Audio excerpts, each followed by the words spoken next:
लोग चर्चा करते हैं नए अध्याय द्विघात समीकरण के बारे में। तो ये द्विघात समीकरण अंग्रेजी में इसको हम लोग कहते हैं क्वाड्रेटिक इक्वेशन।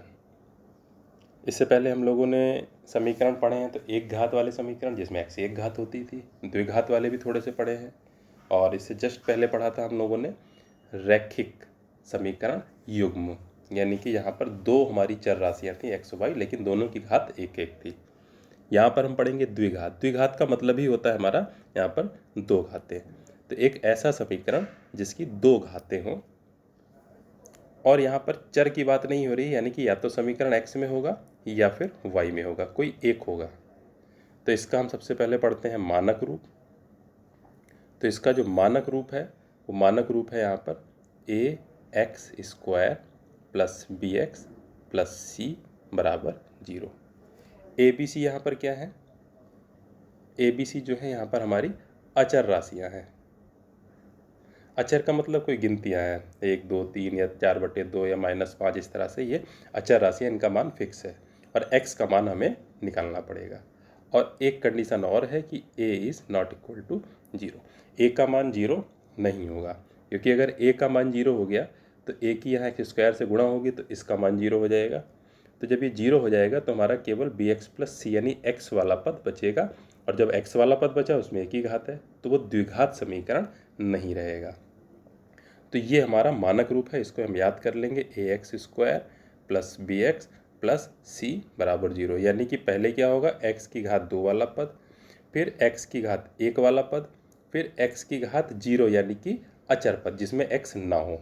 ये हम एक क्रम से लिख देंगे, और एक क्रम से लिखने पर यही जो हमारा बराबर 0 करके जो बनेगा वो समीकरण हमारा हो जाएगा द्विघात का मानक रूप।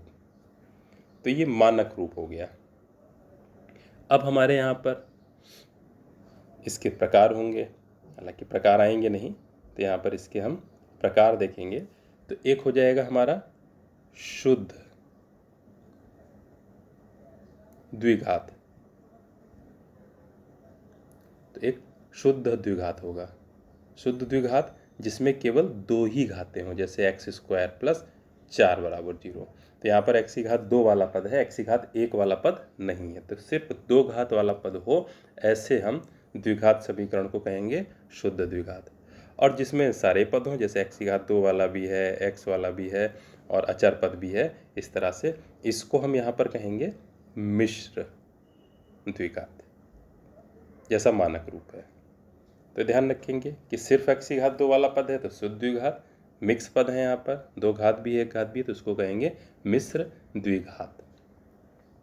तो कुल मिलाकर हमें मानक रूप याद रखना है ax² plus bx plus c बराबर 0, यानी पहले 2 घात वाला पद, फिर 1 घात वाला पद, फिर अचर पद और बराबर 0। इस रूप में जब हम बनाएंगे तो ये यहाँ पर मानक रूप है। तो हम लोग अगली प्रश्नावली देखते हैं यहाँ पर। तो अरिहंत किताब का ये बहुविकल्पी प्रश्न पहला, निम्नलिखित में द्विघात समीकरण है। तो ABCD 4 विकल्प दिए हुए हैं, इन चारों में द्विघात समीकरण हमारा पूछ रहा है। तो हम नंबर 1 देखेंगे यहाँ पर। तो A में लिखा हुआ है 5x माइनस 4 बराबर 0।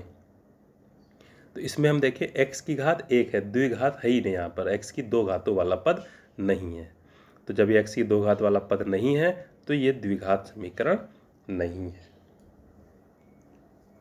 अब हम b वाले में देखें। b वाले में है 2x की घात 3 minus x² plus 3x plus 1 बराबर 0। तो यहाँ पर देखें x की 2 घातें तो हैं, लेकिन x की 3 घात भी है यहाँ पर, और जब x की 3 घात भी है तो इसका मतलब ये द्विघाती नहीं है। तो ये भी नहीं है, क्योंकि जो मानक रूप है x² plus bx plus c, x की अधिकतम घात 2 होनी चाहिए, फिर 2 से कम होनी चाहिए, 2 से ज़्यादा नहीं होनी चाहिए। 2 से ज़्यादा है ये तो त्रिघाती हो गया, तो ये भी नहीं है। फिर c वाला हम देखें। अब c वाला दिखने में तो लग रहा है हमें 2 घातें हैं, x² माइनस 1/x बराबर 6, लेकिन यहाँ पर क्या होगा, ये जो x है ये बटे में है, बाकी क्या है, x² के बटे में क्या है 1, 6 के बटे में क्या है 1। अब बटे में x है तो वो गड़बड़ है अभी। तो हम क्या करेंगे, इसमें 3 पद हैं, तीनों को हम x से गुणा कर देंगे। तो पहला पद x² था, इसको x से गुणा कर दी, माइनस दूसरा पद 1/x था, इसको x से गुणा कर दी, बराबर के आगे 6 था, इसको x से गुणा कर दी। तो ये x से x हमारे कट गए यहाँ पर, एक्स स्क्वायर एक्स गुणा एक्स क्यूब माइनस 1 बराबर 6x। तो ये हमारा y है, इसमें कुछ भी बटे में नहीं है। तो यहाँ पर हम देखें पहले तो 3 घातें आ रही हैं, तो ये त्रिघाती बन गया। तो इसका मतलब ये भी हमारा द्विघात समीकरण नहीं है। और डी वाला देखें तो x square plus 7x plus 12, पहले 2 घात वाला पद, फिर 1 घात वाला पद, फिर अचर पद। तो ये हमारा द्विघात समीकरण है। तो इसमें डी वाला ही सही हो जाएगा हमारा, यही द्विघात समीकरण है यहाँ पे। तो ये द्विघात समीकरण ध्यान रखेंगे। तो बहुविकल्पी प्रश्न था पहला। अब प्रश्न नंबर 2। अब देखिए 2 बार पूछा गया, 2023 में, 2025 में। किसी आयताकार खेत का क्षेत्रफल 30 मीटर स्क्वायर है। यदि उसकी लंबाई उसकी चौड़ाई से 1 मीटर अधिक हो तो उन्हें ज्ञात करने के लिए द्विघात समीकरण होगी। अब हम यहाँ पर देखें, कह रहा है कि लंबाई चौड़ाई से 1 मीटर अधिक है। तो हम यहाँ पर कुछ मान लें कि जो आयताकार खेत था उसकी चौड़ाई अगर हमने x मानी तो लंबाई क्या हो जाएगी। फिर से प्रश्न पढ़ लें, लंबाई चौड़ाई से 1 मीटर अधिक है। तो अगर चौड़ाई x है तो लंबाई हो जाएगी 1 ज़्यादा x से, यानी कि x प्लस 1 मीटर। और क्षेत्रफल कितना है 30। और जो आयताकार खेत होता है उसका क्षेत्रफल निकालते कैसे हैं, लंबाई और चौड़ाई की गुणा करके। तो हम यहाँ पर क्षेत्रफल निकालें तो आयताकार खेत का क्षेत्रफल बराबर लंबाई यानी कि x प्लस 1 गुणे चौड़ाई यानी कि x। ये तो क्षेत्रफल हो गया। और क्षेत्रफल दिया कितना है 30। तो प्रश्नानुसार ये तो क्षेत्रफल हमने निकाला और 30 दिया हुआ है, यानी कि ये क्षेत्रफल x प्लस 1 इंटू एक्स ये जो है 30 के बराबर हो जाएगा। अब इसको हम गुणा कर देंगे तो x से गुणा करेंगे तो एक्स स्क्वायर प्लस एक्स बराबर 30।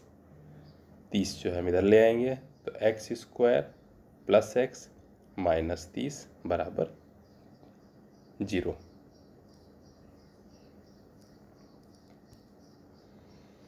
तो x square plus x minus 30 बराबर 0। तो यहाँ पर हम देखेंगे तो हमारा विकल्प जो है ये सी वाला सही है।